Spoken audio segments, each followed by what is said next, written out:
I am a managing partner at Global Trust Consults, which sits at Nick Building. We basically do consultancy work in line with construction, project management, and all. And so we do. That's what we do. So we have. I'm an architect. We have engineers that work with us. We have quantity. Yeah, that's the line of work. But also on the other side, I'm a mother with 4 lovely children, married to one handsome man. These days, you have to define the gender. And I've been in practice for more than 15 years. But marriage, I've been married. No, practice more than 15 years. Marriage is 18 years.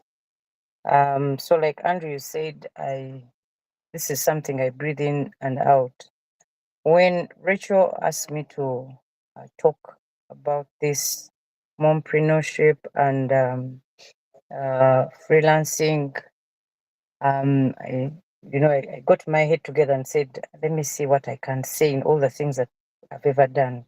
Firstly, I was employed, and then after some time, I became self-employed. So I've had both formal employment and now self-employment. Now, regarding today's topic, I think let's, since it's a sharing, I'll really talk from a very free kind of discussion from personal experience. And the topic today was empowering mothers through independent remote working, which is the term. Remote working is a term that became very popular during COVID. People discovered they would work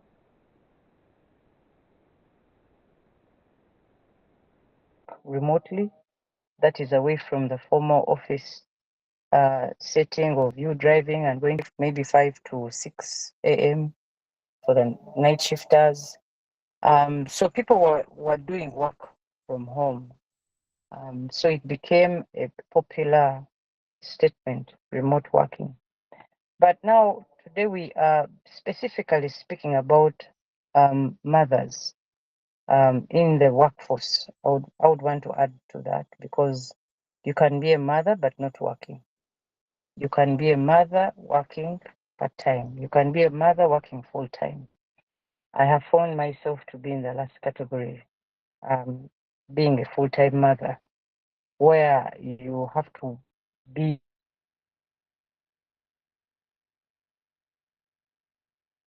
available to work, even as you are a mother. Regarding remote working, and of course, remote working also, many people refer to remote working under freelancing.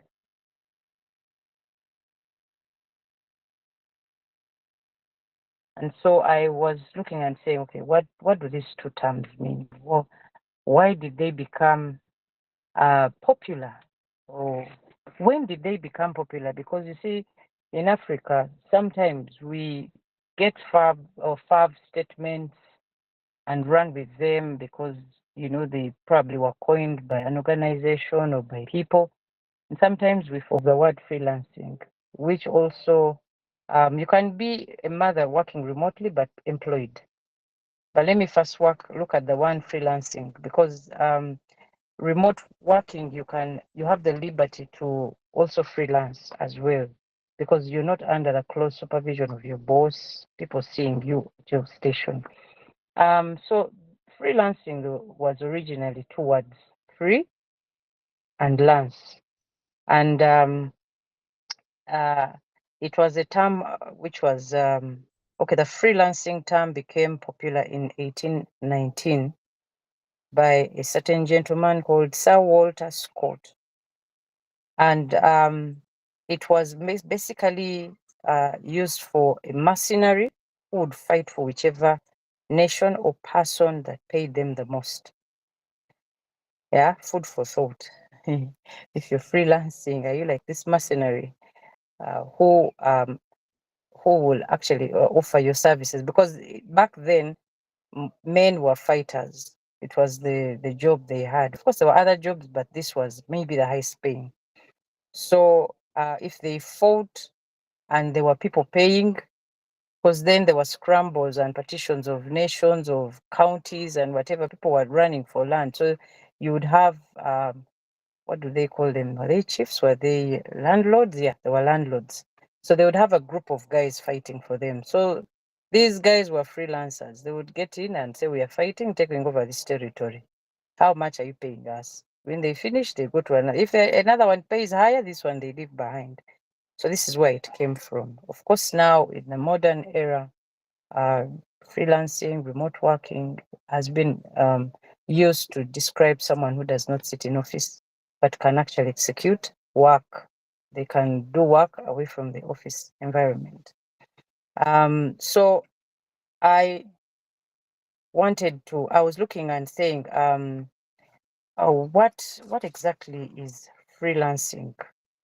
And freelancing, of course, one of the things, the biggest things that, or one of the biggest, I don't know what to call it, the why it's popular, it's because it allows the worker to build a client base and successfully grow their business. Yeah, because a freelancer can have different avenues of work, different avenues, income streams coming in, because they are available. They can be available to each business they decide to be. Whereas when you work remotely, for example, you can have an office job, but you'll be allowed to sit at home and work from home. That's also a part of remote working. I won't really dwell so much on the freelancing, because for the past more than 10 years, I have been doing this. Yeah, so I have quite a number of things that I do under my profession. So I understand that side more. I don't know how now to sit under supervision and all. It disturbs my brain. So as a freelancer, you can experiment, try different services, and see which one makes you more money and which one brings in clientele. So there is that freedom for you to choose how you can make your niche in the market. Yeah. And I was looking at some of the benefits of freelancing, and this is what I could get. One of them is you have more freedom, definitely, because you're not under the close supervision of an 8 to 5 job. And the more freedom allows you flexibility to be able to think. And if one business is not successful, for example, you're able to think a multiplicity of businesses. So you have more freedom to innovate. You have more freedom to come up with solutions. If for a business, you have more freedom to engage in partnerships. You have more freedom to create. An architect, for us, we are creators. So we are always in a place of, if there's a problem here, how do I create? Because how do I solve it? Not create it. How do I solve it? Because we have daily, we go to empty sites and the client is saying, this is a vision that I have for this property. Give me the dream of this property. So you get to an empty site, hear what the client is saying, and then translate that vision into reality. So we do quite a lot of creations. We are always creating. So the brain you can never have a brain sleeping, like stagnant in one place. So freedom of a freelancer allows them to create many more avenues to make money. Of course, you have flexible hours. Yes, there are days I won't be able to go to office very early, and I can decide to leave late. I have the flexibility of my time, which I didn't have when I was still in formal employment. And then the hours have allowed me time to do personal things, of course. And then you also have self-management as a benefit. But also I want to say this can be a detriment if someone doesn't know how to manage themselves.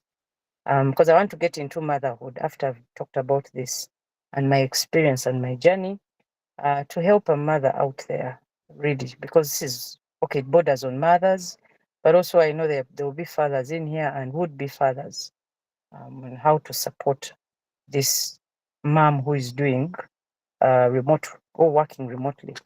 So I was saying the management, if you don't know how to manage your time, on the flip side, you can find yourself overwhelmed, because when you become a mother, the responsibilities become too many. But on the good side is you can manage your time, you can manage yourself. If you have a delivery to make for a client and they're going to pay you, you had better deliver their product and they will pay you. Like now, some of us in my field, because I talked about myself, so I refer to myself quite a lot. As an architect, if you say I'm going to give you your work in a month's time, you must make sure that there is delivery. In fact, me, I follow up my clients to that dot. If you haven't called us, if you haven't followed us up, we will follow you up and say, we gave you this sketch, kindly give us your input so that we can move. See, whereas in formal employment, you have to wait for salary. You know, I found formal employment a bit dull for me. I needed a push. That's who I am. So I preferred to go out and test the waters. So, but now I manage my time. If I tell you, like now, I can tell you my next week is planned. The other week is planned. If you want to plug me in your schedule, I've already planned my weeks ahead. So I have self-management. It's a skill I acquired when I got into freelancing or self-employment. And then you have a compensation and you have the location flexibility. You can work from anywhere.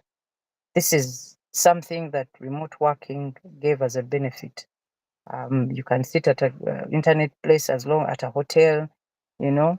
I also got a chance to speak to colleagues or friends who travel to Dubai, and it's now a popular thing which has come to Kampala. But this is what they would do. The office has headquarters maybe in the US, and the workers that have come to United Arab Emirates have schedule to do. So they would give each of the workers not a schedule to do, they have work to do. So each of the workers would be given a slot. For example, there were, let me say 10 workers. So 10 workers from 8, worker number 1, you'd have to be at a certain station. They booked a place. They didn't book an office like your parent and all the traditional way of booking. And then they would book a venue, put internet, book for a venue for a whole day. And then they would say from 8 to 10, this worker has to be seated at the workstation. There is this assignment to be done. From 10 to 11, or like that, until when the day would end. And now it has come to Kampala, a building where someone built an office and refurbished it. Not refurbished, put in furniture. You can come and sit there, book those few hours and do your business and go away. This is what they are doing somewhere in Kamoja. Yeah, so these are all ideas that came up after COVID. So that the traditional concept of an office space, renting an office space is totally done away with. Yeah, so the location flexibility is what I was discussing. You have flexibility to sit and work, wherever. You can work up country, you can work, Now, even us as architects, there's technology that has come in, there's drone technology. If a client is really willing to, they can supervise their project via drone as long as the resources are there. Yeah. So things with the inventions of technology, remote working has become much, much more easier. Of course, the other advantage is you have compensation and earnings control. You're able to what you earn is what you've worked for. Many days, there was a scenario that occurred to me that actually made me decide to leave formal employment. I did a project for my boss, and he got quite a lot of money in 1 week. Was it 1 week? No, 2 weeks. We were working almost day and night. And this was a very huge organization. My boss was away on another project, so he told me, you're going to represent. And I had to supervise. I was I would say project design lead. And when we presented the concepts and whatever, the client was happy. And they wired money into the account. A lot of money, millions.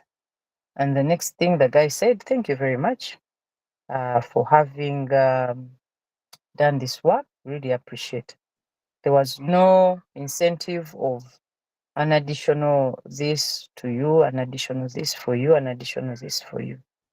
And I found, of course, I was disappointed. I was like, how do I push myself? It's not about money, actually. When you're working for people that should push you, it's the satisfaction is drawn from the results. I was excited that this project, my ideas had been accepted by a big client. So I knew I had the potential to appear before big people. So I began to see how to leave this guy, leave the farm, and start uh, uh, with other people, because I knew I could lead a team of people. I had gained experience from his office. So when I talk about compensation and earnings control, if I was the one doing that work at that time as a company, that money would come into the company. Yeah. And of course, as directors, and you get the big share. Yeah. But at that time, I was under employment, and all they said was, thank you. There was no incentive. So the people in the office who actually said, but honestly, after how we have seen you put in time, how we've seen you work day and night with your babies, you're so young. I just think of the babies were months. The one I had just given birth to, though she was a man, were very young, but I had to be available for this project. See, so now we have gotten projects, we have worked with clients, and yeah, we are able to have compensations, the earnings control.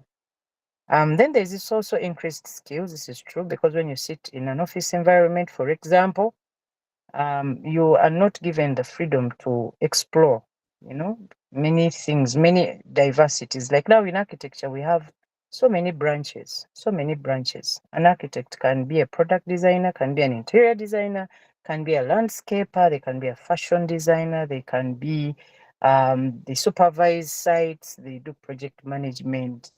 There's quite a lot out there, but you cannot do that. Do all these things, or find where your niche is if you're still under employment. And so for us, many of the younger generation, we found that most people leave campus and start their farms, which is not good, but also because of this aspect that you find someone very good with project planning and management. Someone is very good. Actually, we also do some urban design. An architect is ahead of the construction team before the engineer, the mechanical engineer, the electrical engineer comes, the structure engineer comes to do any aspect of the work. The architect has first thought through the building, put stairs and whatever. So part of the training that we have as architects, we know about water, we know about sanitation, we know about structures. It's very rigorous. Our training is so rigorous, because you're going to design a building that the engineer must interpret. Both engineers, the structural engineer and the mechanical electrical engineer, actually the three engineers. And then the person who does what we call the bills of quantities, the cost estimates of the project, picks from the three drawings that have been developed, and then develops what we call bills of quantities. So the architect is a very critical part of the construction team. Without an architect, it's difficult. I know in Uganda we have people who have done designs and done things, and then eventually when things fail, they come looking for us. When they've broken walls, people in here, people love building, breaking and building, breaking and building. So they think the engineer is the most adequate on the site. And yet the thought process and everything is given by the architect.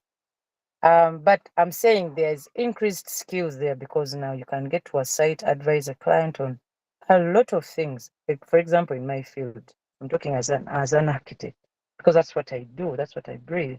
But even in other fields, I have a friend of mine. She was working in a telecom company, and she started doing interior designing. She's so aggressive with marketing. She can do anything. She can do potted plants. She can do um, she can do interior decoration. She has made money away from the office space. She just told me, you know what? I took a long time to make this decision, because for me, if you put me in an office setting, I don't thrive. So there are people who are like that. Yeah. People who are like that. So she has increased her skill base that you give her. She does furniture, very good pieces of furniture. She just gets into her home. She can do shopping for the entire house. She's doing shopping of um, bathtubs, what. She understands my language. So she was telling me, I think one of these days I'll carry you to the site so that you help me. I don't make mistakes. Because she's not an architect. She just has a niche for these things. There are people who are like that. So away from our field, we have people who are doing very brilliant things, really brilliant things. That is only achieved when you are doing freelancing, remote working, because then the brain begins to think, begins to create, begins to innovate. Okay. Then there's also the other thing is your ability. There's an ability to test a startup or small business concept. Of course, this one I would advise when you're still younger and you test the waters and see what works, what is in your niche. Because, we've had people who have been in employment when they clock retirement, they don't want to leave their jobs because they've been at this job for forever. Yeah. And now they are changing environment, probably relocating to the village. Many of them don't, the studies were shown, they don't exceed so many years because they die of stress. They can't handle if they've been having, for example, the guys in government, if they've been having a government car, they don't know the hassle of being in the private sector, of looking for clients, keeping clients busy and all that. That keeps your brain working because you have to make sure your food is on your table. But this one has been on salaried employment. So the brain is stuck in a certain zone of thinking. So once they retire and they didn't think well or plan properly, go to the village, they end up dying early because they can't handle the environment of stress. They're not used to it. It's like getting a fish out of water and putting it on dry land. The fish will definitely die. But now for freelancing, you have the ability to do this, test the waters, see what works. If you make a few lessons to pick up from there, and more goals have, made it. They were errors they made, things they started up, and now we celebrate them. That comes from freelancing. No office politics, of course. Those of us who have been in employment, this is a term I can't even explain. Office politics. There's quite a lot that goes in politics of office. People wanting to step on others people's shoes, wanting to show themselves that they are the ones who have made the work. Things people do quite a lot of things in office. Yeah, and it can get nasty. I had a scenario where we were working in an office. We had made a deal with our co-workers that, look here, we are going to make our boss happy. We have to deliver. And then we had this one fellow who had a side business. So he was always doing his side business. And he had the least work. While we're breaking with drawings and whatever, he would just come and do a small part of the drawing. And once he would see a boss entering, he was always constantly in his face, the poor like that, to show he's working. Kumbe is not.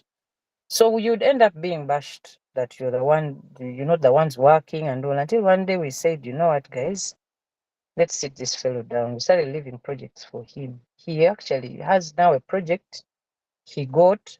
He does not have the capacity to run it because the person who is a project manager who awarded him that work was complaining to me in private. She said, you know what, this guy didn't know, he doesn't know things. I said, yeah, I'm not shocked because when we were working with him, he was largely an absent worker, but he was the most paid. He was the one who was seen as though he was working. So the fellow just would go to work and subletted it to another fellow without actually telling the organization. And somehow word has got around. So they're going to put him on a blacklist. He probably does not know. So you see the repercussions of this office politics. If you're good to people, people will always be good to you. But we also have nasty things that have occurred. I heard of a scenario of a lady who was working in a big organization. She ended up dying of cancer, but what they got an infrared light and kind of shoot it into her office. So every morning where she sat on her desk, this infrared something would get into her body. Over the years, she developed cancer, and then when she goes for a checkup and all, the doctors are telling her, we can't do much, we can't do much, we can't do much. But it was discovered that the problem came from their office politics. So you can see So to avoid all this office politics of trying to step on people's toes because, people, those ones who want to show themselves are the ones who are working, freelancing and remote working is the deal, because then the deliverables will be seen that you're the one doing the work. Yeah. The other thing is or opportunity to specialize. I think I talked about it. You can specialize into very many things. Right now I have friends, most guys who left work. I have a brother who was working in a bank. He just told me, you know what? I can't handle being in the bank. The stress is too much. He started up a business. He's doing mobile money, and he's big. We're all telling him, but you've left for more employment. What are you going to do? He said, you know what? You just allow me, you shall see. So you see, um, there's some feedback we are getting. So there's also, so he's now big. He's built his home. What he doesn't want the stress of home employment. There is some. I think there's need to control a mic. Person who is handling the people coming in. I see there is feedback coming in from a mic which is on. Kindly help on the side of the controls. So there is also job security. Definitely a freelancer. If you know what to do in the market, there will always be a job for you to do, because you're going to have multiplicities. And here I want to really credit the Indians. I work quite a lot with the Indian community. I see why they have managed to have to be on the top of the game of the business. An Indian will come and will start with like a small thing. First of all, they are very aggressive in their marketing. They will always be in your face.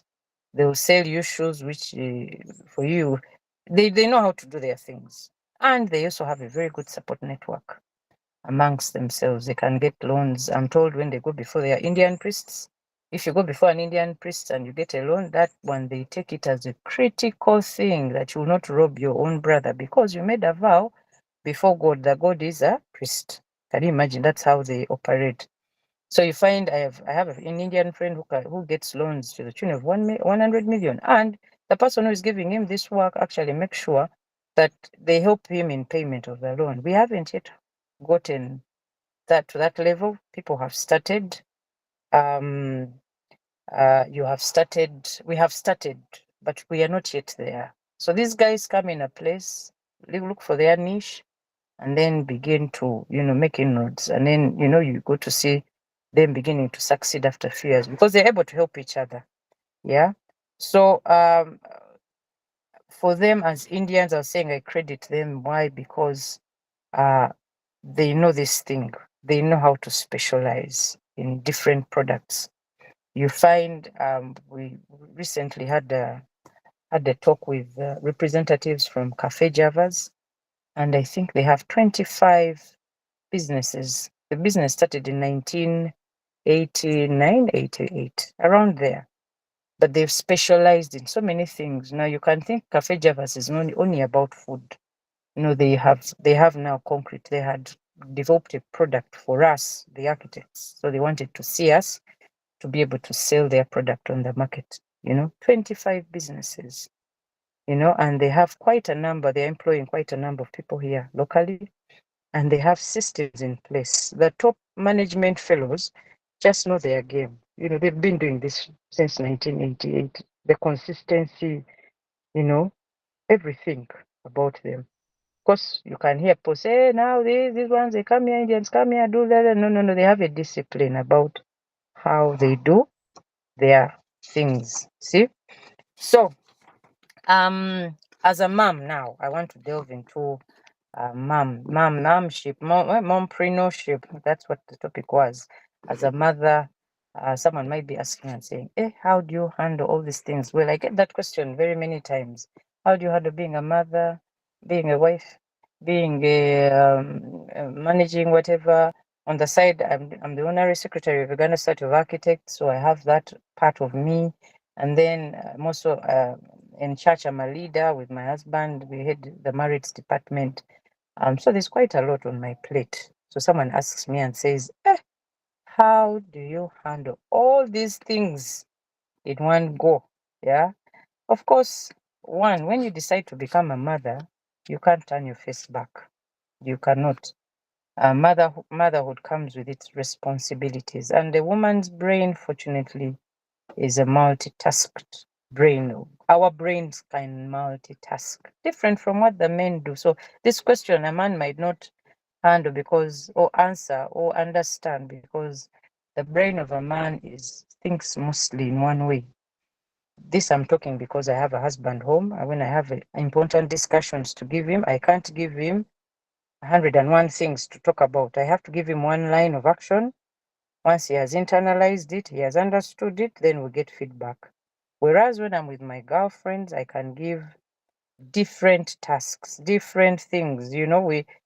Especially if you're planning for a function, you can have so many ideas running at the same time, and they will all get finished. So you find people saying, how does this woman handle ABCD? God gave us the brain because he knew motherhood comes with quite a lot of responsibilities.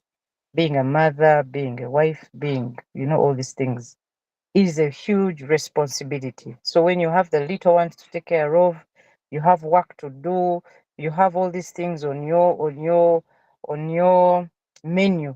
What do you do? There's a question mark of how do I even swim out of this tide? Well, I discovered many years ago that no one gives us gold medals for being the best moms. As in, they're not going to announce like they announce on the Olympics.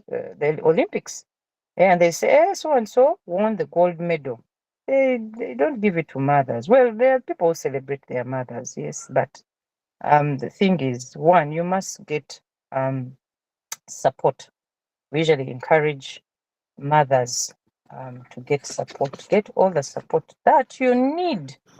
The moment you realize you need the support, because you can burn out trying to be a super mom, by we have had series. People come and act series and then throw them for us on TV. See this woman, she has flowing hair, makeup on, over she's trying to cook over what, she's also performing over what, and she all looks so kept in one place. Well, those are things that are acted. The actual thing is there are days when you wake up when you don't want to wake up. There are days as a mother, there are days when you are wondering, why did I even make a decision to be a mother? Those days happen, and yet you have this collab of tasks awaiting for you. So what I did earlier on, we agreed with my husband to have help early. Personally, I have people that I've had a support network. Of course, by the time they come to support me in my role as a mother, I have also put myself into them. For example, I can mention we have a young girl that has kept us at home. She's been with us as long as we've been married, almost. How many years? 17 now? 17? 16 years. The year she's been with us is the years one of her children is. She came when one of her children were real toddlers, baby, they were breastfeeding. So she's been with us all those years, but we have inputted ourselves into her life. We have also played a role into her lives. People ask me, how have you kept that girl for 16 years? Well, I tell them, you'd give me coffee and I'll give you the story, because quite a lot in there which I can't finish in this meeting. But I am able to do the things that I do because she's there at home. And that one, we agreed with my husband. I pay her. I'm the one who pays her. He doesn't touch the salary. It is me because she's an extension of myself. So I taught her how to make the meals home. I taught her how to clean. I taught her how to do what she feeds. Even though I pay her salary, I've never sat down to say, Gwe, you because I pay you salary, you have free home, you have free water, free smart electricity. There are people, interesting moms who are like that. So I'm going to start cutting your salary because I'm the one who is paying you all these things. No, no, no, no, no. She's giving you a lot in terms of emotional help and stability. That is something you can't quantify, for you to be available for your other tasks. So instead of shouting and saying, I'm the one paying you, whatever, pay her salary. The one home, in fact, I make sure every other thing can wait. But this one salary has to be paid on time. She has never demanded and said, please, my salary, when is it coming? But it has gone beyond. As soon as the month is ending, our salary is there. And every year we increase. When the babies are home now, they're older. She goes on a vacation. Of course, she asked us to take a vacation home. So I even tell her, I don't want to see you in the kitchen. We have workforce here that you've now trained. Kindly take a break so she can be on her phone, watch TV, while the rest of the women are cooking. The women are our kids, our children, because now they have grown. They have to also get responsibility. Sometimes I see a carelessness that mothers have by only thinking that the maid or the house help is supposed to do these things. So the support. So because we have given her that emotional help, that we have been there for her when she has functions home, we support her. She eats what we eat. There's no meal. We don't segregate meals. She sleeps in our home. She's treated as a human being, different from where she grew up from, because her home background was really interesting. A very, very, very weird home situation that she came up from. So she had emotional abuse. So we were dealing with emotional issues. So we have poured ourselves in her. There is no way she can't pour herself in us. Yeah. MOM-PRENEURSHIP. That also is a needed thing. So support mechanisms are needed. Yeah, you need help. Don't go and make yourself break because you want to, be shining there. I did that for, I think it was my first 3 months of marriage. And one day I went to office and my boss caught me sleeping on the table because I was honestly tired trying to be a fav mother. For me, it never worked. The brain of an architect, you're always critical. There's critical thinking. You don't have the time to dilly-dally and all and all. You're always thinking about solutions. So we agreed with my husband, you know what, we're going to bring help early. That was something we agreed. So it helped me be able to, ward off the stresses that come with being a mother. So when I would carry work home, I would announce to my husband and say, A, B, C, D, E, F, G. Of course, like that was when I was still in employment. But now, even when I'm employed, I have put a support network of people that work with me. Some work remotely. I am able to speak about remote working because I allow my workers time to be, if they are married, you'll be at home some days to work from home. If I give you a deadline that I need this assignment delivered in 1 month, you find a way to get it done in 1 month. I'm not going to push you because I'm training them to be to have self-management skills. I want deliverables. If you don't deliver on time, we'll not pay you. So when you deliver on time, we'll definitely pay you. So I have seen that because they have that flexibility, they can come to office when we have to discuss the project or discuss if we have work that needs us to be in office, then they appear.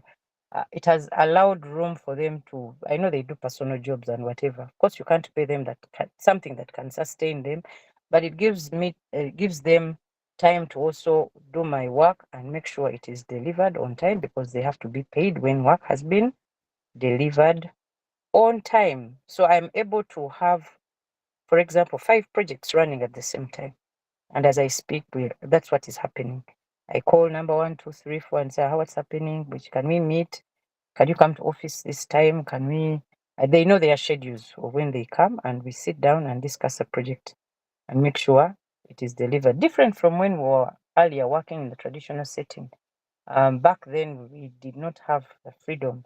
And so somehow the bosses then, because they didn't have, this was freelancing, remote working was a term which was not popular. I mean, you'd be judged so harshly, yeah, for being, uh, acting like, you want to have time to work from home. Thank God for COVID. Of course, we don't celebrate that COVID killed people, but it brought in a whole new term to allow people to work from home. So mothers especially can sit and work from home. You schedule time and work from home, especially when you have established systems and support networks that can enable you to work remotely. The other thing that I have seen, when you're a mother and you're working remotely or freelancing, you must establish a schedule. Other people call it a schedule, and stick to it. I can tell you that my next weeks are planned because I have a schedule. If I slot you in, I have to slot you in a day where I know I'll have the time for you, because I don't want to give you a day and then I disappear. I'm not like that.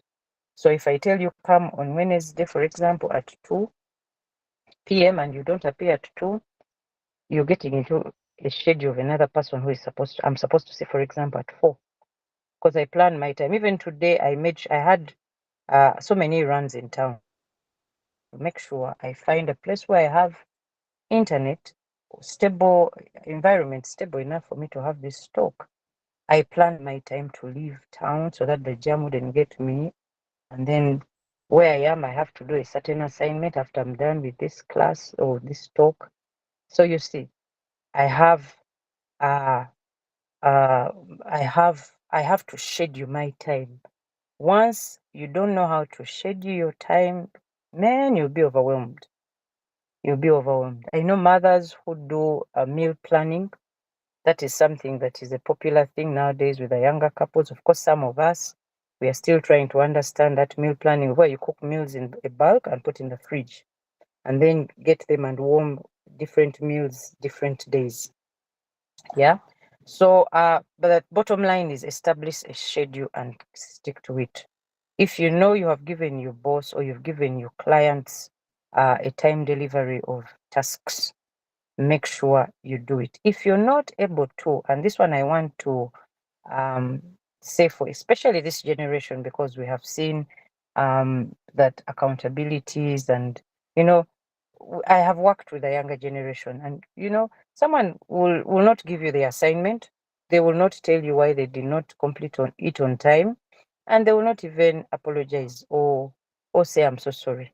Now in our office we are working on those things. I'll tell you, if I send you a task, make sure you work upon it. If you're not able to deliver, kindly let me know ahead of time, because I have scheduled a meeting, for example, with a client who requires feedback on this particular assignment. I can't do everything. I have to pay you guys to be able to do this work. I'm the overall guy or person that supervises you all, but at the end of the day, I must make sure we have deliverables that we give to our clients. We have clients that have been with us for like 10 years. I have a client that has been with me for 10 years who keeps recommending us um, every now and then.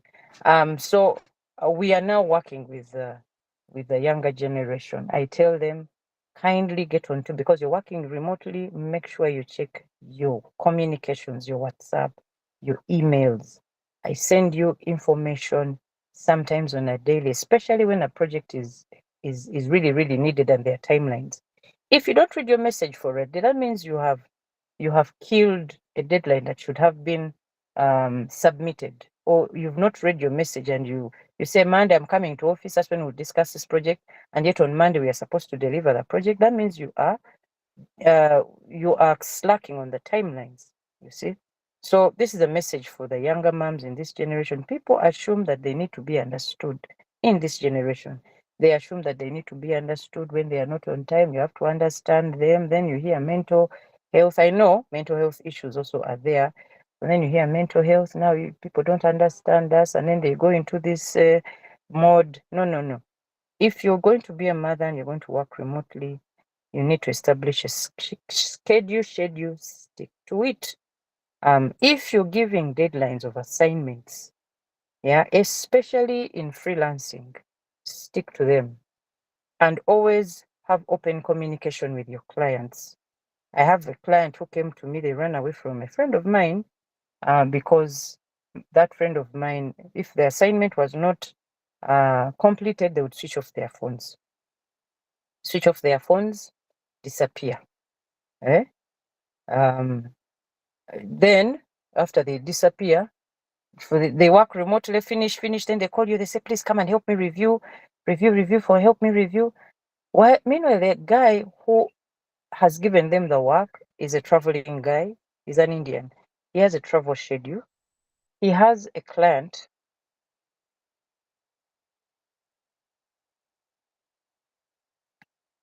Sorry, someone was trying to call me, so I had gone off. The guy I was telling you is a traveling guy. He has a schedule. He has a flight. For example, he can leave, and there's a time I did 4 assignments for him while he was away in diaspora. This is a client of mine, and we were able to deliver because I understood that client. I told my team, you know what, this is work coming in. This fellow is not around. We are his extension. We must make sure we are in business. There's no one who's going to come and take this work away from us. So he would give me instructions. They go and meet this client, meet this, do this, do this. And we have a principle. If a client has been brought in by a friend, we don't overrun that friend of ours to take over the client, because then you destroy. I know people do it, but it destroys your reputation. And then the one who would have brought you 10 jobs, you miss those recommendations. Right now, I have people who say, the only architect I can work with is this woman. And I have recommendations, different recommendations, why we chose to to treat our clients or people who bring us business that way. I can't override you. If you brought us a job, you've given us an opening with your client, and the client calls me to supervise their work, I am going to supervise your work, finish. Any other conversations that don't concern me, and you want to open up a conversation of a friend of mine who brought this work, sorry, I'll not be involved. That is something I learned many years ago. Now we are in MOM-PRENEURSHIP. Someone who is working. I left the other thingy of freelancing. Yeah. So I was saying, for deadlines, have deadlines, stick to them. If you're not able to send an email, send communication. We are sorry, we're supposed to have done this in this time. Kindly give us more time. We are looking at giving you this assignment, hopefully either Monday or Tuesday, depending. Yeah. That communication keeps those people, because you need the money. You need the money. You need that. That is something that has kept business for us. I'm giving it to you guys. It keeps business, the open, honesty, communication, and there are other benefits that come through. Okay, you must have open communication between your support staff and your clients. Yes. For example, when we're having a project, I will introduce it to my team.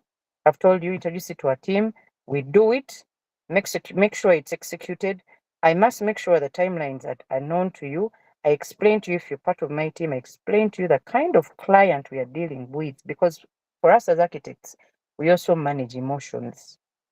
We are taught psychology, because our field, if the client is not happy with your design, they will run off. They'll run off and get another person. But it's beyond being a good design. It's also gets into PR strategy. So when you're into MOM-PRENEURSHIP, you're doing you're doing this freelancing, man, you had better have a good personality. If you have a nasty personality, you'll not thrive. I have friends who thought they would thrive in the business by having nasty personalities. Their firms didn't stand for even a year.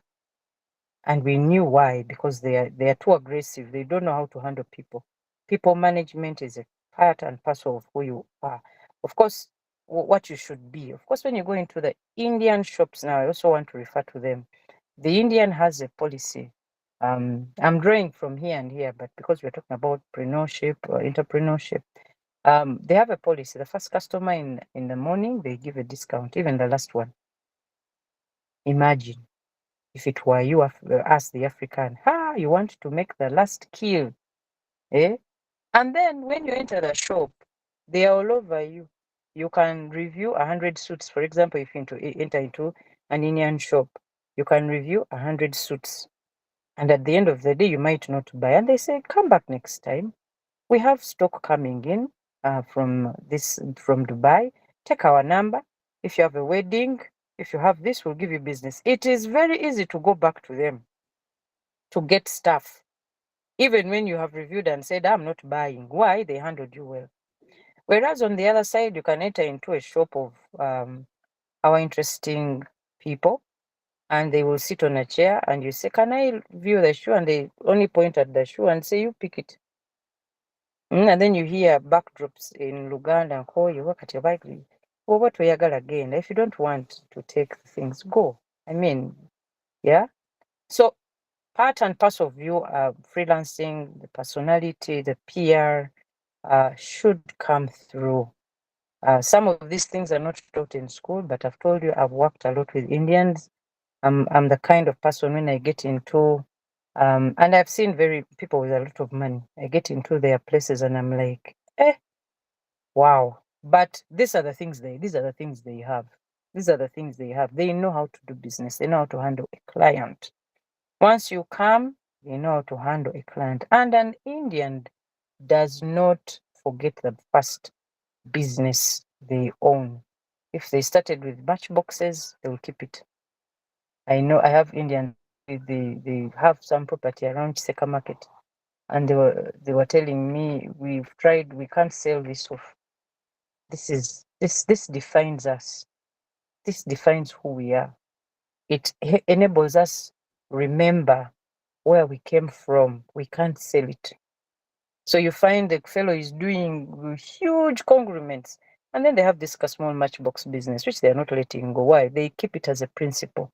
In the Bible, it is a scripture that says, do not forget the days of humble beginnings. These are the things they keep pertinent to them. So for us, when we have a business and then it is beginning to take off over, it has disappointed you a bit, it was your beginning thing, you put aside and say, there's a deal here, let me run off. So you find people spread too thin, yeah, without specializing and understanding, how do I do this? If you go into Cafe Javas, for example, we all buy food, Cafe Javas food. Why? There is someone stationed to serve you.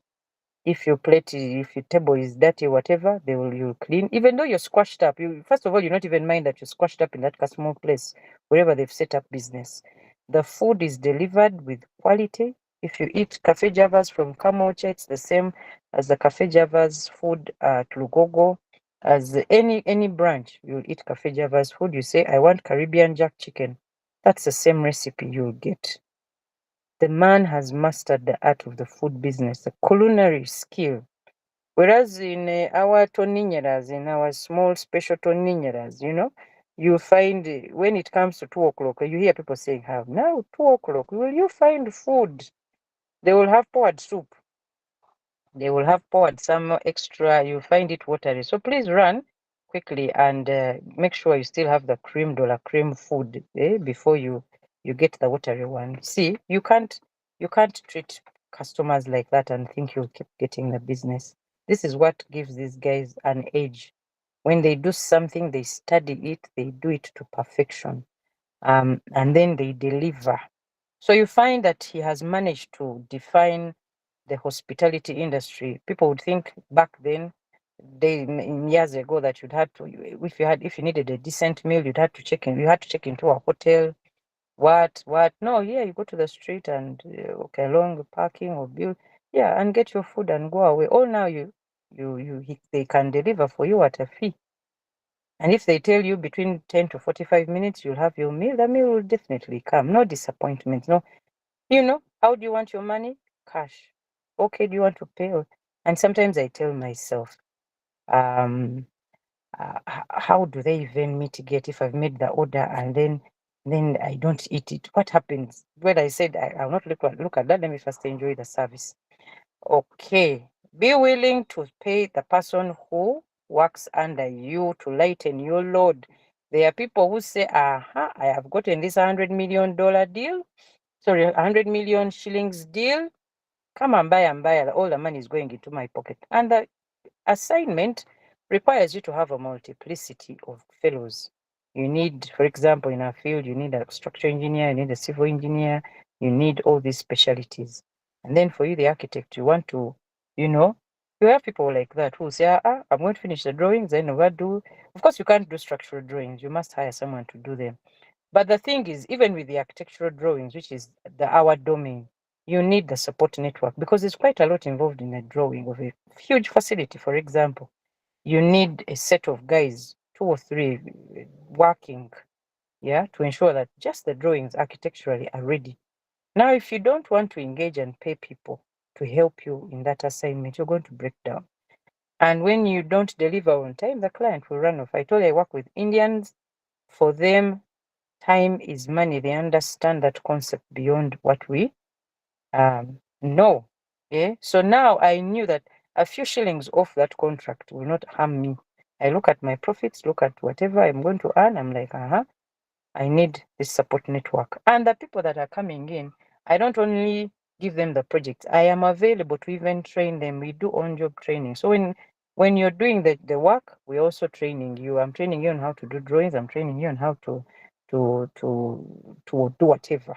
Yeah. And seeing how capable are you. If you slack, I will sit you down and say, no, in this area you still need some work. Can you work upon them? And we be patient with them, because even as people were patient with us to be able to be who we are. So as a mother, that is another aspect you need if you're going to do freelancing. Patience. Loads of patience.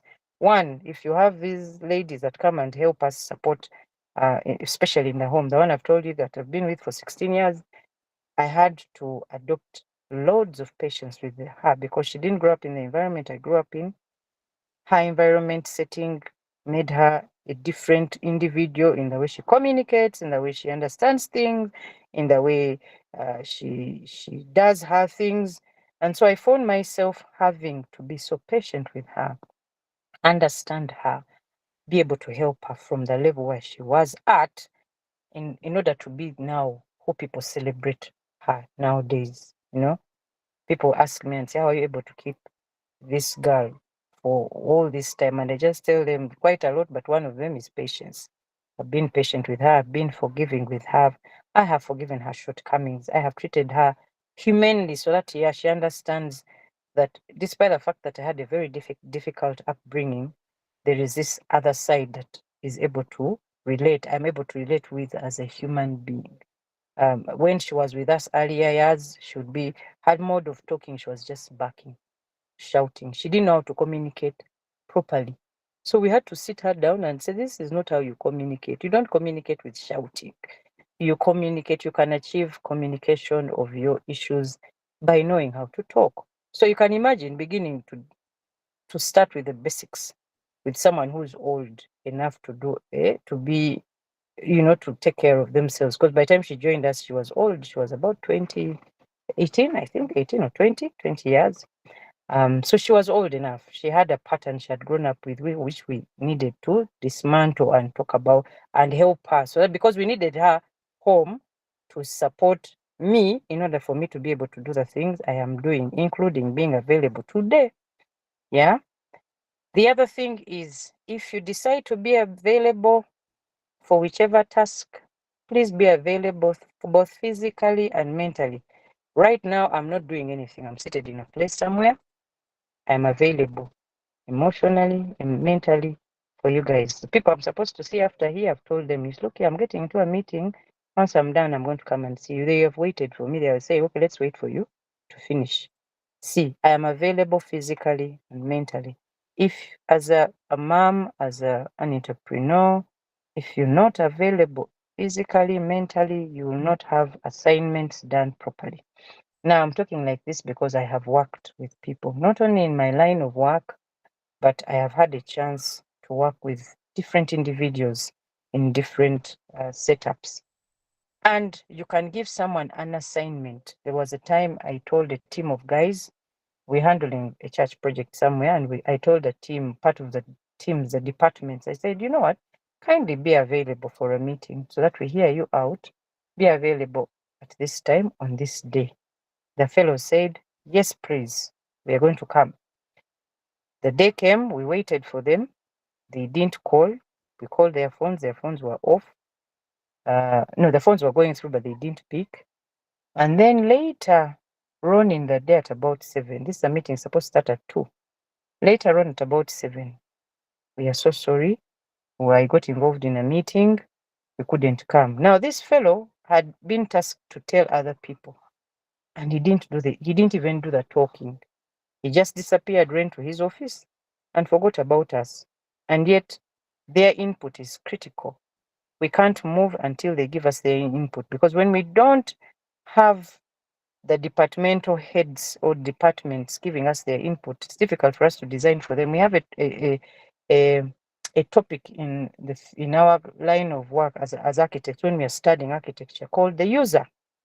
You don't design a building without considering the user. For example, if I'm designing your home, I must understand you in your bedroom, how you move, how you shower, how you're going to sleep, where your bed should be, where your TV should be if you're going to have it, where your makeup table of your wife in your master bedroom should be. I plan. Are you having a double closet? Are you having whatever? All those amenities. So I move in your bedroom, plan for you. Go to your children's bedroom, plan. Go to your visitors, plan. Go to their scaries, plan. How do they access the property? All that is on paper before it is actualized on the physical. So when we see the physical building coming up, quite a lot of thought has gone into the paperwork. And so we hear sometimes people say, but only because you are charging us a lot of money. No, I have helped you understand your movements. Yeah, because I'm the professional who understands how to help you in your how you're going to move in your house. Yeah. So these guys are the users of the facility we are planning, and they are not available. It has frustrated the time deliveries of our drawings until when we told their heads, we said, these guys are not appearing. Kindly help us. Yeah. So now we have to schedule another meeting in my busy schedule so that we can have them give their input. But I also discovered they were running away from their assignment because they feared what we had told them. They didn't understand what we had told them to do, but they also did not inquire or ask. So you can imagine managing all that. Yeah. But thankfully, with my training, I have learned to appreciate different species of people. When I get into an environment, I study you quickly and understand you before I get to design for you anything. Because it's critical that I don't give you my opinion. It's critical that I give you what is best for you. So I am available to do your task, both physically and mentally. Yeah. So when it also comes, because as a mother, you're not only available for your work, you're available for the children, you're available for your home. For us, we have me and my husband. When we decided to, when we are available home, we will be available for the children. You can find me plaiting my girls' hair, sitting down with them, answering. They have questions which need answers, especially the young ones. I have to be available for the questions. There's homework. That time I'm not seated on my machine. You can't even know. They know mommy is an architect, but when I'm home, mommy is mommy. I'm available for them. So the mother should know how to balance their time with all these things so that the children, when we are not available, okay, when the children see us maybe packing bags or leaving very early in the morning, they say, Mommy, where are you going? I have work to do. Are you going to be away for some time? Yes. When are you coming back? I'm coming back this day. So we manage the expectation on that note. So when we come back home, we'll definitely address their concerns. Mommy, my socks are over. Or Mommy, I have a party. I need a dress. I will have to be available because they are also allowed me to be away. See, they allowed me to be away. So the mental and physical availability for your work is critical, but also for your home, it's critical. You must be available mentally. You must be available physically.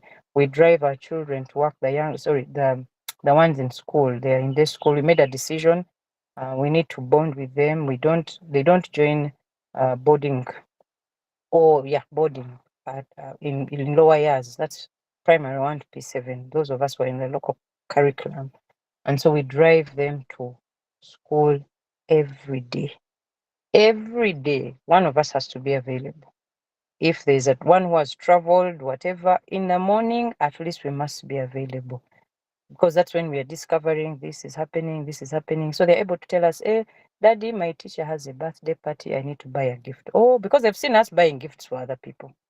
I told you we are leaders in church, so we do quite a lot of CSR and, So they say, but Daddy, I need to buy a soda. I don't have money. Can you buy for me? Can you give me money to buy a soda for my teacher? The birthday has arrived. So we must make sure the soda is available. We are available physically and mentally. So the work is there, yes. There are people doing the work. After I'm done with these babies, we have talked and discussed whatever. I am able to get onto my phone, maybe a few hours, maybe in the night, 9 to 10, and say, please make sure this assignment is complete. I'm in touch with my workers now.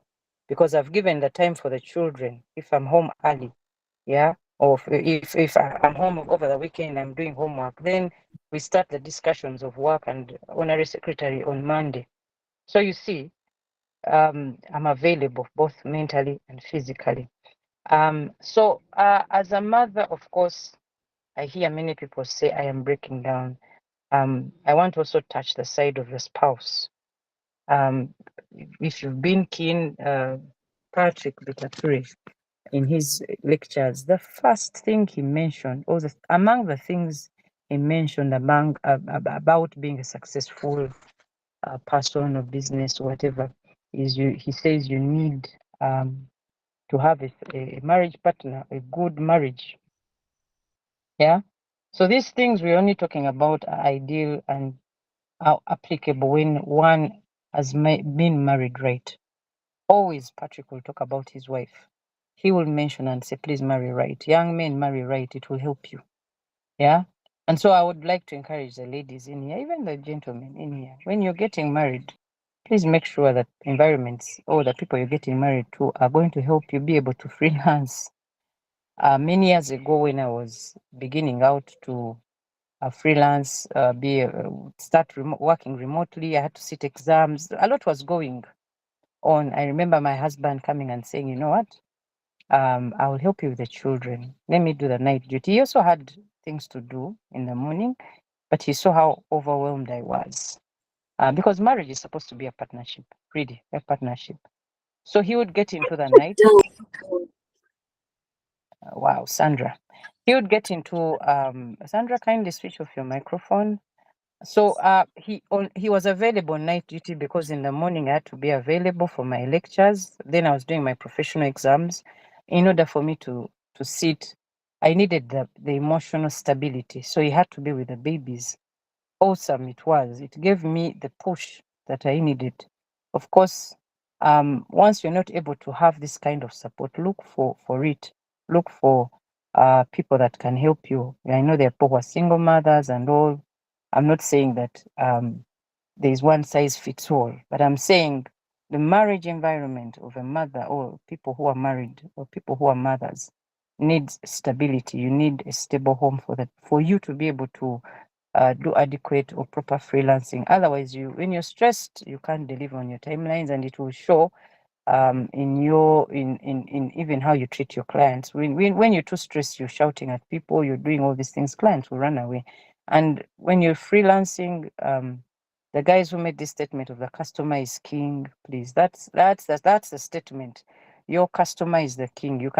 I've had customers who come in, they are so plain. You even say, but now this one really, how do we handle? But that particular customer has come off and given you a line of people along with them because of how you treated them right. So you see, now you can't treat people right when you not have a stable home environment. So I want to kind of end there and open up the floor for a few discussions. Over to you, Andrew.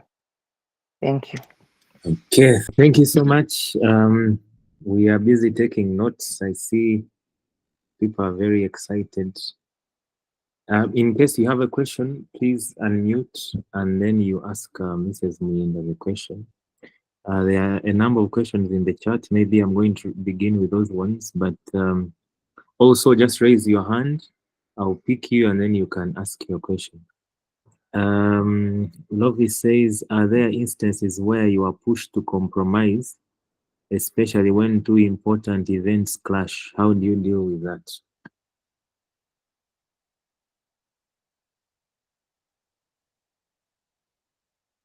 Should we answer the questions one by one? There are not very many, or we first wait, read all of them, then answer all of them at once.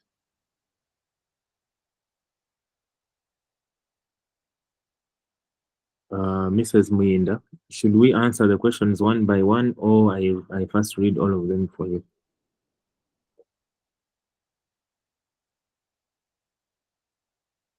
Mic check. Am I on? Can anyone hear me? Yes. Okay. I don't know if she can hear me. I think she has gotten a problem with her network.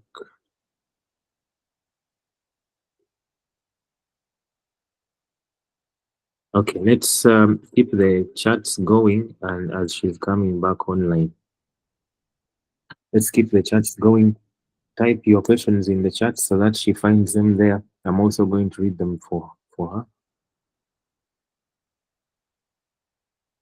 Yeah, then for the party crushers who got the link from the back door, I'm going to share the link. You register officially.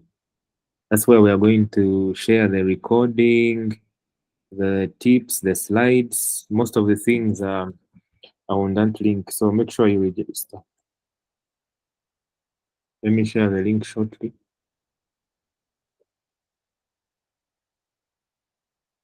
I think it's already, is it already in the chat? Let me see.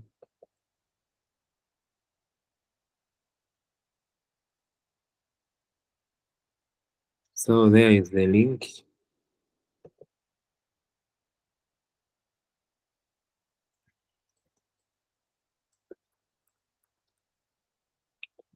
So the people who used the link when they had not officially registered, you register. The patiences, all those people, you register. The party crashers. Let me first check on her and then I get back to you.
Hello, Andrew. I'm back. Sorry, I'd gone off.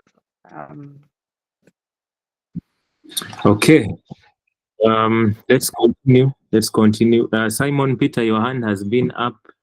It's as if you have a burning question. Yeah, good evening. I have two questions. The first one is what would you do different if, for an employee, if you were in the position that your boss was in at the time when he gave you the responsibility over the project? Because at the beginning, she spoke about the boss that gave her a project to handle. Then the second question is, how big of an impact has volunteering been in the freelancing space or in her freelancing space?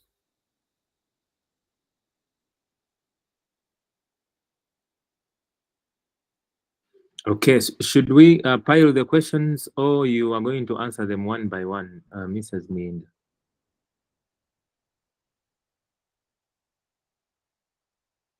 Mic check. Can you hear me? Mrs. Mind, can you hear me? Yes, Should sir, we you're on. answer the questions one by one or we read all of them and then you answer them straight away?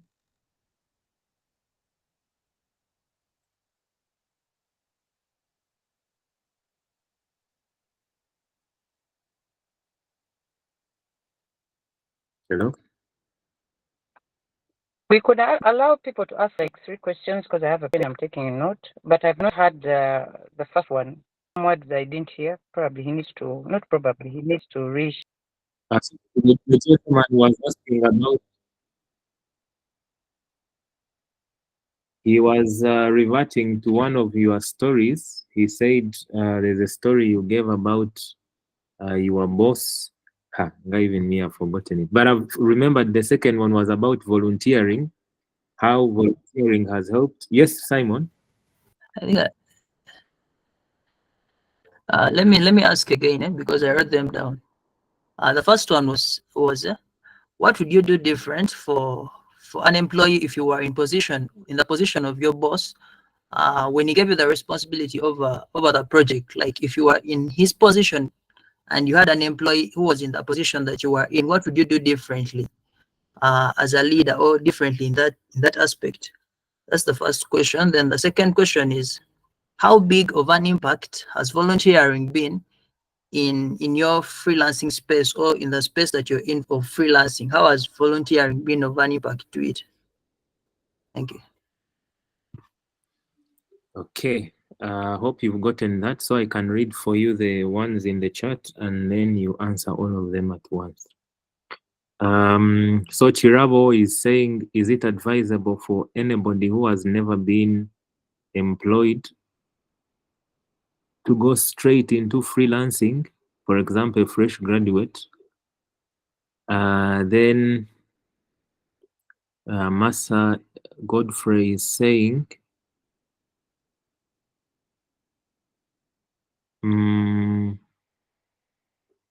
I don't know, Godfrey, you're asking for her to share this information to more institutions in Uganda.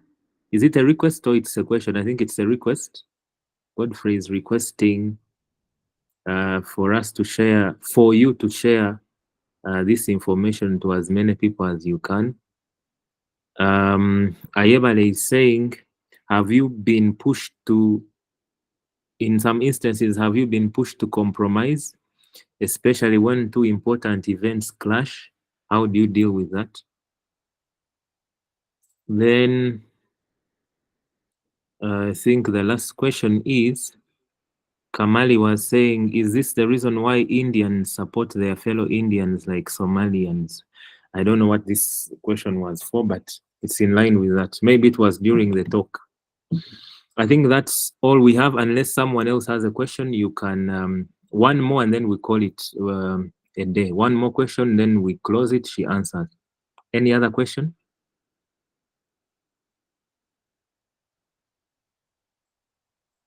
Yeah, then I think we can answer those ones. Mrs. Muyinda, over to you. Okay, thank you. I'll answer them in no particular order. I've written them down.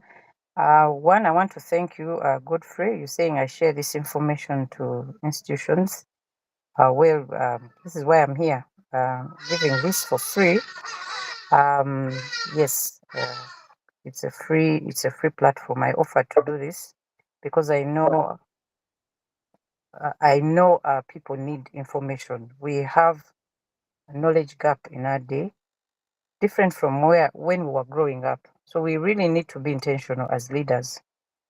So part of what we do as corporate social responsibilities to speak to people.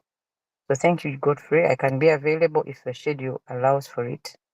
Yebare says, have you been pushed to compromise when you have two events clashing? Now, when I talked about scheduling my time, I can never allow to have events clash.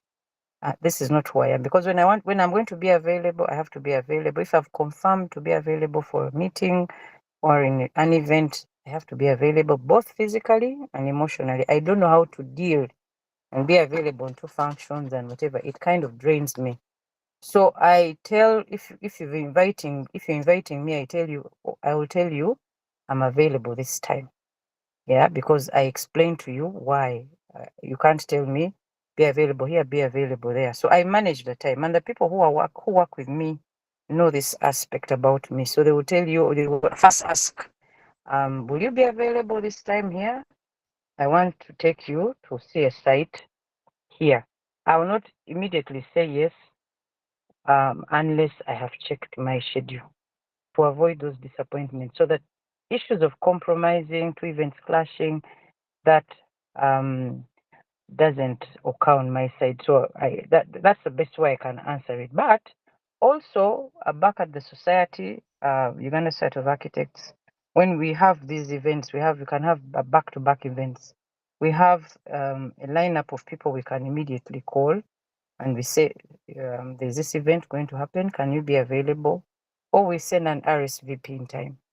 Yeah, the thing is communicate to whoever has invited you for the event, your availability or not. There are events that I've gone to and I've told them I can be available from this time to this time because I have another event coming up. So allow me to speak from this time to this time, or allow me to be available from this time to this time. You'll see me dashing off because I have to go for another event. And bottom line, communicate, tell your people I'm not available at this time, I'm available at this time, so that you manage the expectations of the people hosting you. If you don't do that, you get into issues of clashes, issues of dishonesty, issues of compromise. Yeah. One time I was going to a site and we were late. I had a young man who was taking me to the visit to see a site, and we had invited Ministry of, was it Ministry? No, they were district officials to see the site. And I was in a frenzy trying to drive through the jam. And I ended up calling the fellow like 3 or 4 times. The young man was seated beside me, kept quiet. He only told me after we had finished the site visit what I'm going to tell you. So I kept telling the fellow, the people that were going with, hey, look here, we are late. We might be there slightly an hour after. Kindly forgive us. And then I told them, my colleague that I'm coming with, their phones are off. Somehow the people I was supposed to come with, their phones got off. But I will tell you, I will communicate with you if I'm going to be late to manage your expectations, so that you don't wait for me. And this young man said, today I've picked a lesson. So I told him why.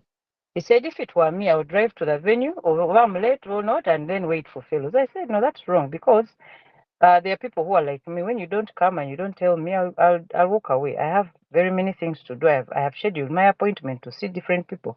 So if you don't tell me you're going to be late, you've not managed my time and my expectation, I'll not wait for you. And yet we needed these fellows on the site to be able to get their input into the project that we're doing. So I needed to elaborate more on this. Communicate. It will save you lots. Then this there's Chirabo saying, is it advisable to go into freelancing when you have not gone into employment? No.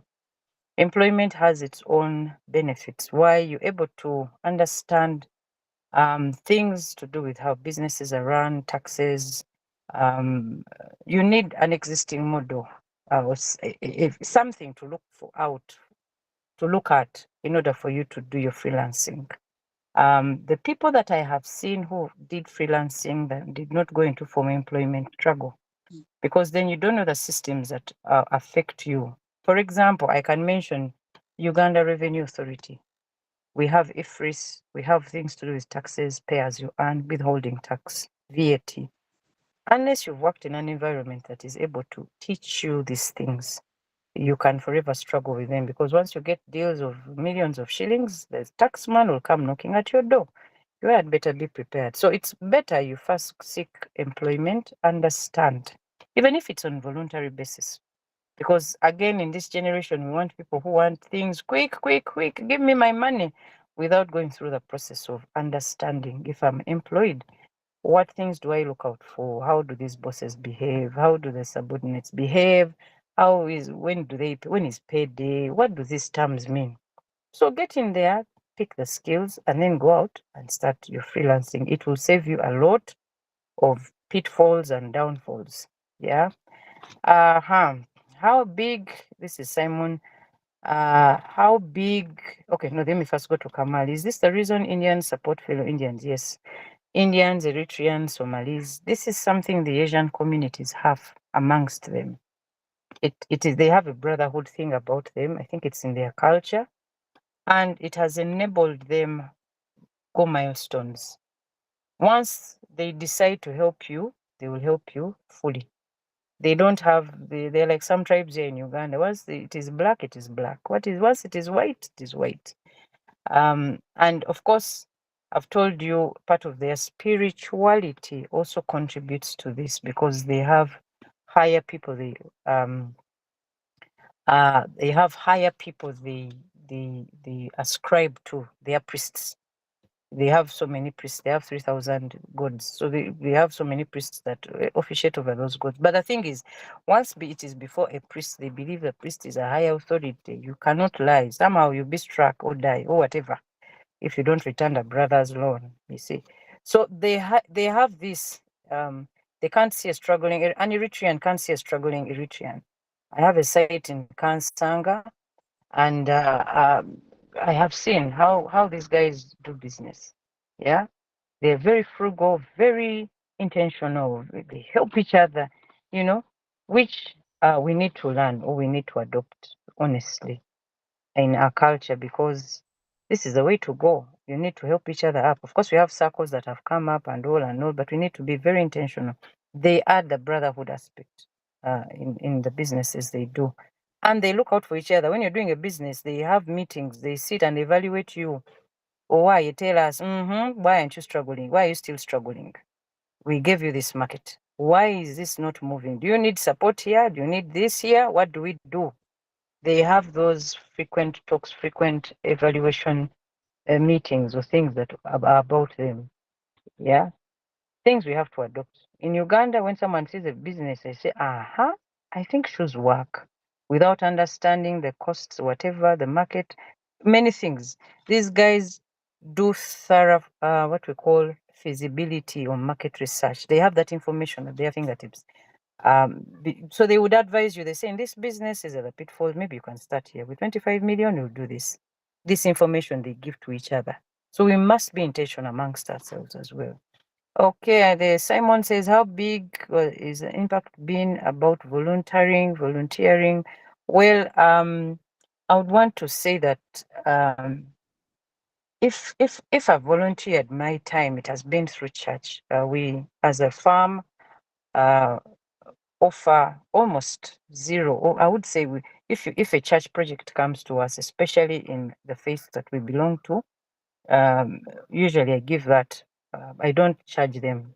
I only charge you the fees that come with the printing and all, because this is something for, it's a community worship place or whatever. It's something that I have been giving, but I've also seen the nations that give out of volunteering. For example, the US, they have it as part of their system. When a child becomes 16 or 19, they're sent out. They come to Africa. They come to, to do volunteering work. They have this big time. And of course, God, in His way, He blesses that kind of person. So you see them always giving, always doing CSR. It's a part and parcel of who they are, it's embedded in their lifestyle.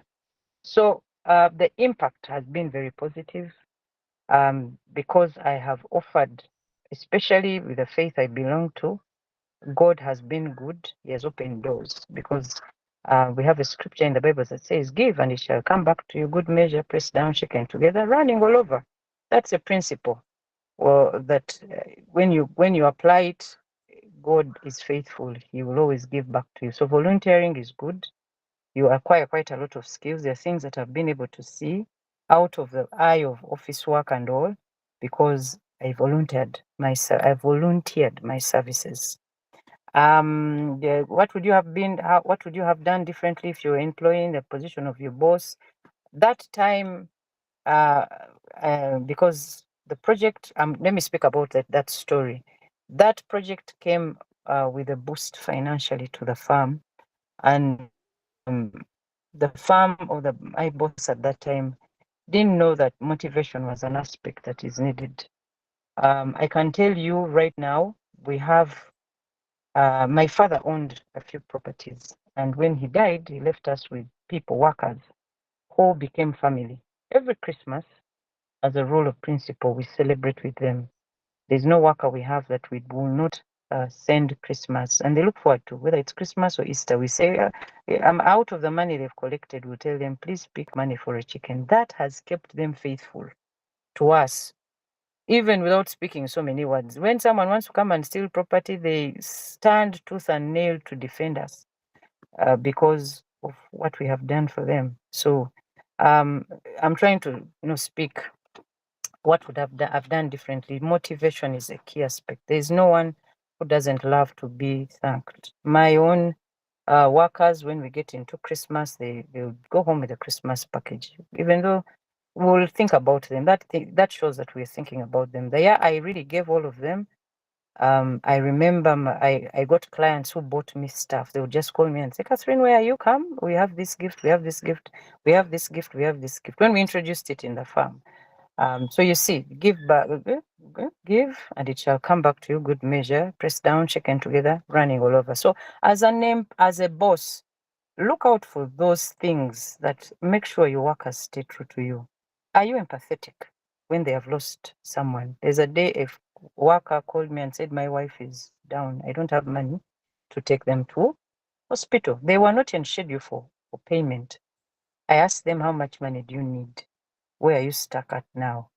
I wired money off another account to ensure that the need of that worker was made.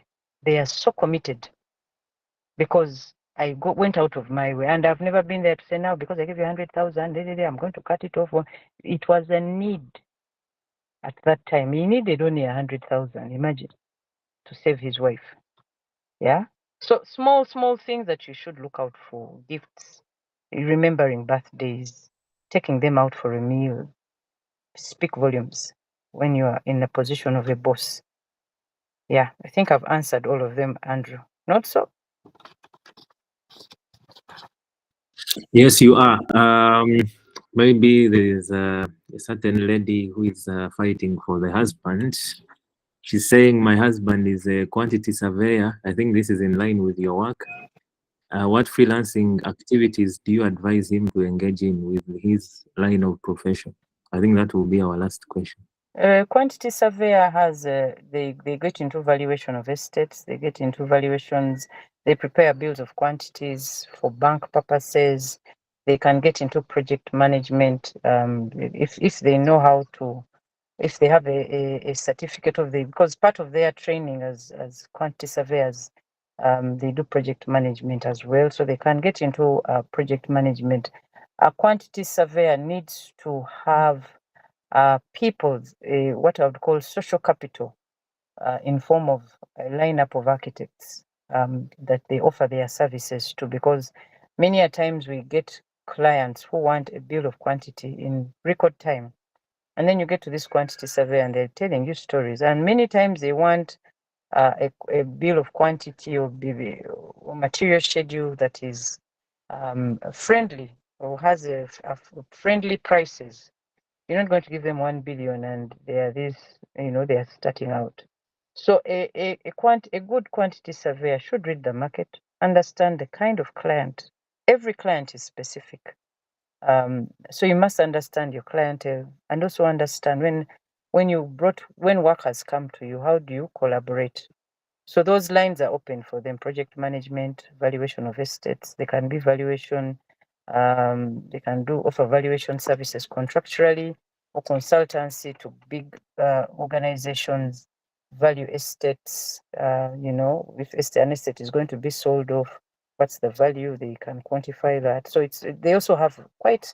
I'm giving you just a few things that I know, but they have a lot in their lineup. They actually, it's hot cake. The quantity surveyor's job is really hot cake if they know how to tap into the market. Yes. Thank you. Oh, Andrew has gone. Do we have someone else to moderate?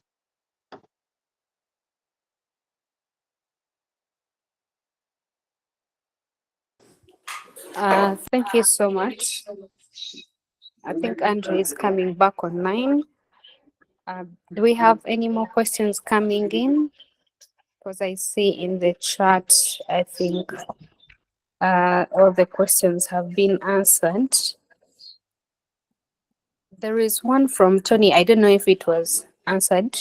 He's saying, I appreciate this idea of freelancing, especially among mothers, but it is a trend that is new and growing. Which strategies are being put in place to continue spreading in Uganda? I think that is Jeno. I would like to contribute to that. can join our I think finance that question is addressed to us, platform. right? We always have discussions in mind with that. I don't know if Mrs. Minda, you'd like to contribute on what you think some strategies can be put in place to make sure that the freelance is known by most people in Uganda or across Uganda. Well, I think this is for you. This is what you're doing. Partly, of course, one of them is what you're doing as an organization. But the thing is, for freelance to be appreciated, is the benefit should speak louder than the demerits. The merits of freelancing should speak louder than the merits. When people go out to do freelancing, they should give it their best, so that when for it to pick up the language of freelancing, remote working, you should be your best. You should show that even when I'm out of an office environment, I deliver. That should be the goal in mind, because if you're not able to achieve that, then of course people say it is better to sit in an office. So part of the strategies you guys are developing is to ensure that whoever is trained in these talks comes out and they're the best employee they can be working remotely. I'll prefer if you're an employee and you're working remotely, you're the one who follows up on the assignments of your boss. Say, my boss, you gave me this assignment, it was supposed to be delivered this time, and I see we don't have it yet. Can you provide light? Or they begin to even look forward to talking to you, because you have shown that you are able to deliver on your task, you're able to follow up.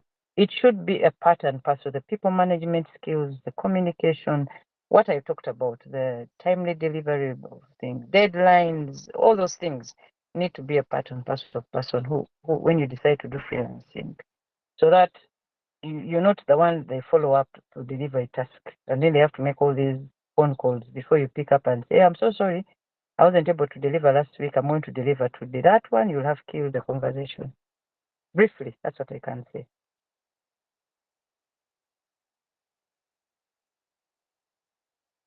Okay, thank you so much. I think this was the first thing that was spoken in our first session, that as a freelancer, you have to be proactive, because you have no boss to tell you, do this, do that. It's you who asks, can I do this? Can I do that? Can I go here? You didn't call me. I think it's a powerful nugget. I want us to close, but I'm seeing the architects and people in that field have more questions. Okay, this is going to be the last question from Grace. She says, as a quantity surveyor, how can she reach out to different architects? I think this is going to be our last question for the day. Now, I think I'm trying to remember the statement of your as your social capital, something like that. We have events where architects congregate, Uganda site of architects. Has she ever appeared in any of them? Is she even aware that Uganda site of architects, your network is your net worth? Thank you. Has there been a deliberate effort to reach out to them? Because sometimes people assume that they will fold their hands and work will look for them. Yes and no, but I would like to say mostly no. You must be able to reach out.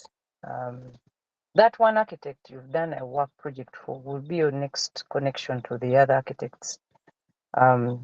Even your own bosses, people who are not professional architects, can recommend your services. The thing is, the things we've talked about, if you're able to deliver on most of those aspects, you will be selling like hotcake.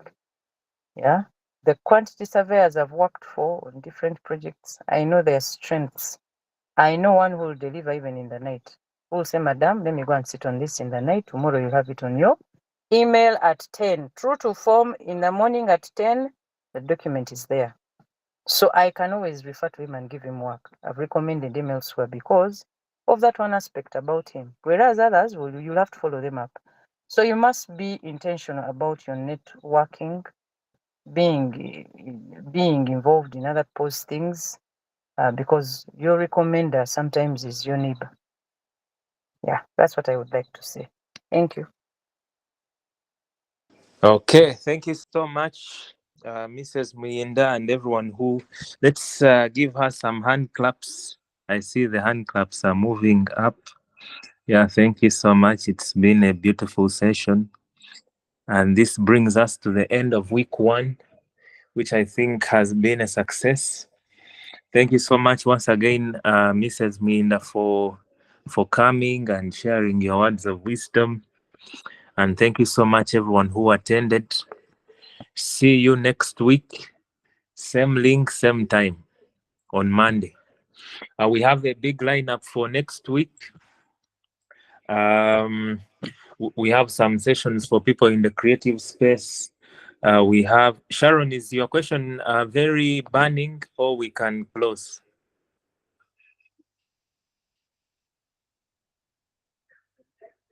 Sharon, I see your hand is up.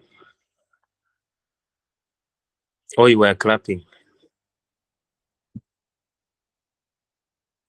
Okay, I think that is it. Thank you so much, guys. See you on Monday. Like I was saying, next week we have a couple from Germany. They have something very powerful called Modern Work Principles for Freelancers, how to improve your quality and productivity. We have another gentleman from Finland. He's called Denny Wong. He has some opportunities for us. We have a number of trainings, really. So let's finish this month in style and receive as much wisdom and information as we can. See you next week. Thank you so much.